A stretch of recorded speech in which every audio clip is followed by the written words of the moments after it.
exploring cybersecurity's evolution, expert insights, and the future of digital safety together. On computers to, make money or do things that are impactful. So that's kind of where it started, and then from there it was sort of inevitable that I would end up in the industry, I think. And were your parents like supportive? They're like, Cody, what are you doing? This is a waste of time. Go do something that's gonna make real money. Oh no, parents are always supportive. It's always good. So what do you see as the future of cybersecurity? Well, I think I might be biased, but I think cybersecurity is the final frontier of technology. I think that the more we can already see how reliant we are on technology, and that's only getting more and more. And if you think about it, the more reliant we are on technology for critical things, important things, the more bad actors are going to want to cause that chaos and cause problems in it. So platforms like Claude, Grok, OpenAI, how concerned should we be as far as how they protect themselves with cybersecurity? Yeah, so I would say with a lot of those AI platforms, the big concern is the type of data that people are putting into those platforms. So a lot of times people are putting very sensitive, like critical information into OpenAI or ChatGPT, and that data, you don't really know how that's being stored. You don't really know how well that's being protected, and so the more sensitive data goes into those systems, the more critical they become as targets. I'm guessing that it'll be a bad, like no one should go to OpenAI and say, OpenAI, help me solve this cybersecurity problem, right? Well, no, I mean I think that's definitely acceptable to do.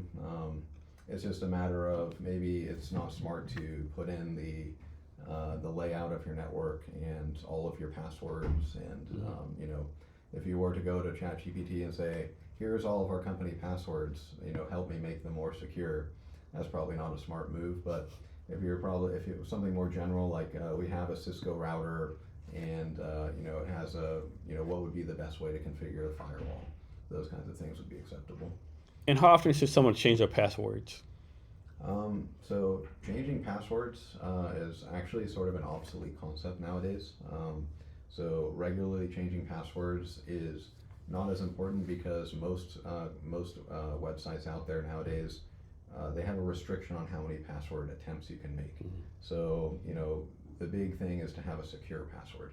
So as long as your password is in Bitwarden, for example, secure password, then the attackers are only going to be able to try 3 times, 4 times before it locks out the account anyways.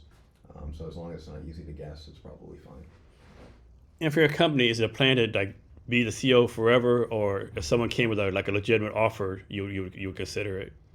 I think if we got to a sustainable point, there would be a time where we might merge into another company or something along those lines.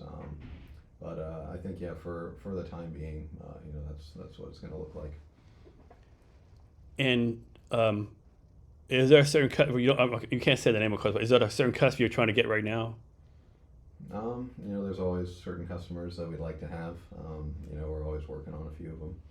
And I guess, of course, like you have a marketing plan, like you do networking events. Like how do you approach that marketing plan? So our marketing, as of right now, is not. We're working on like SEO for the website, for example, and we're working on a lot of like the digital side of marketing. We have some events and some presentations and things of that nature. But I think at the end of the day, again, like a lot of our customers come in through word of mouth at this point. As a CEO, how do you make sure people know that you're like the expert at this, right? How do you do you do blogs, do you do presentations? Like how do you make sure that you're presenting yourself as like the expert in everything you do? So those are some of the things you just mentioned are on our radar now, and they're a little bit newer. So things like blogs, those are things that are coming out from us. So we haven't really done that in the past. A lot of the way that we establish credibility is just through again, word of mouth and just talking to people. And do customers do testimonials for you? Yeah, they do. Okay. That helps us. So I didn't know if that was allowed or not, to be honest with you. For cyber? Yeah. Yeah, definitely. I mean, if the company is comfortable talking about the work that we did for them and things of that nature, then absolutely. And for your company, is that a certain computer you use, like a Dell computer, Mac computer, does that matter? Doesn't matter. Doesn't matter. Okay. We just use a kind of a standard computer. I'm guessing like, I think according to Link, you have like 2 to 10 people. Like, do you give each person like a company computer to use, or they use their own computer? So yeah, everybody uses their own computer, Okay. but we try to make sure that they're adhering to some kind of a standard with Okay. security. Like, do you put up some kind of software in the computer? We don't, Okay. but we have them adhere to a compliance standard. Okay. All right. So I know in the military we had something called like Nipper and Sipper. Like Nipper was like unclassified, Sipper was like top secret. Is there like equivalent of that in the civilian world? Um, so it depends upon the company. So if you are an organization and you have a certain like data sensitivity, it's like kind of what you just mentioned, Nipper versus Sipper. What's happening there is there's certain data that resides on each one of those networks, and it's based on the classification of that data. So like secret data is going to go on the secret network, and if a company has an equivalent to that, like let's say they have, like I'm sure Microsoft has something like this, where they have certain enclosed environments where some of their very secretive intellectual property, like Microsoft source code, things like that reside, and they have those restrictions just based on the type of data that they have. So let's suppose a customer wants to use you, right? Has this ever happened? A customer wants to use you, and you do an assessment, and you're like, hey, Jason, like your company is so far gone in cybersecurity. I'm like, there's nothing we can do for you, right? This is like you have to. Like you're too far gone. No, typically what we're trying to do in those cases is give them like a very fair and impartial assessment of that. So we don't use any kind of emotional language of you're doing a bad job or anything like that. But we just say in plain English, like here are the things that we found that may cause problems for you and increase your risk, and then here's the way that you might be able to solve those.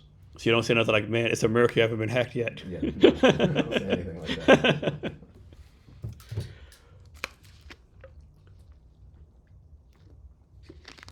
As far as the customers, like how long they usually stay with you? So we have some customers that have been around for a very long time, and then we have customers that have just used us one time for one service, and then that was it. Okay. And then, so for your companies, like how we talked about this before, but do you have like a hiring plan? Like, So as of right now, we're staffed appropriately. okay, So we don't really need, we don't have any, we're not really looking for new employees, but in the future, we're definitely going to be open to some of these things. We can see the capacity. and the CEO, how do you make sure you're taking care of your people? Like, make sure they're getting the coaching they need, the professional development they need, all that kind of stuff. So I would say, the way that we approach that is similar. Like we all sort of have a mature mindset on leadership just because we're all, we're in the Navy at some point. So there's a lot of emphasis on those kinds of things and, paying attention to all those aspects of employment. So yeah, I think it's a joint effort, but I think we're all pretty good at it.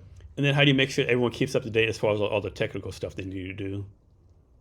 So I mean, I think with the nature of the services that everybody sort of wants to stay up to date.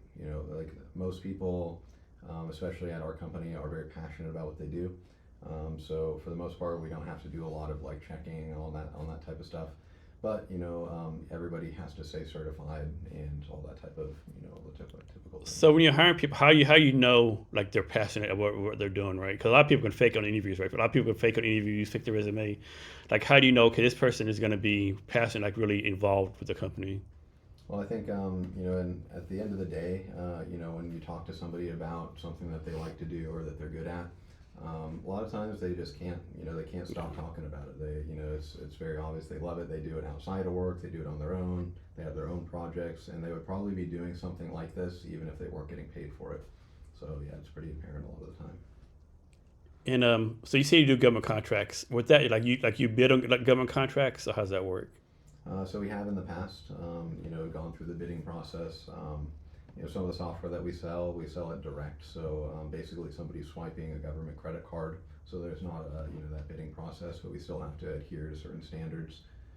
But I would recommend if you're looking to get into that side of things, it's a nightmare. So going through the government bidding process is very challenging, and there's a huge learning curve around it. And what can end up happening is you'll spend a lot of time writing the proposals and writing your bid, and then all that work can get wasted as soon as they don't select.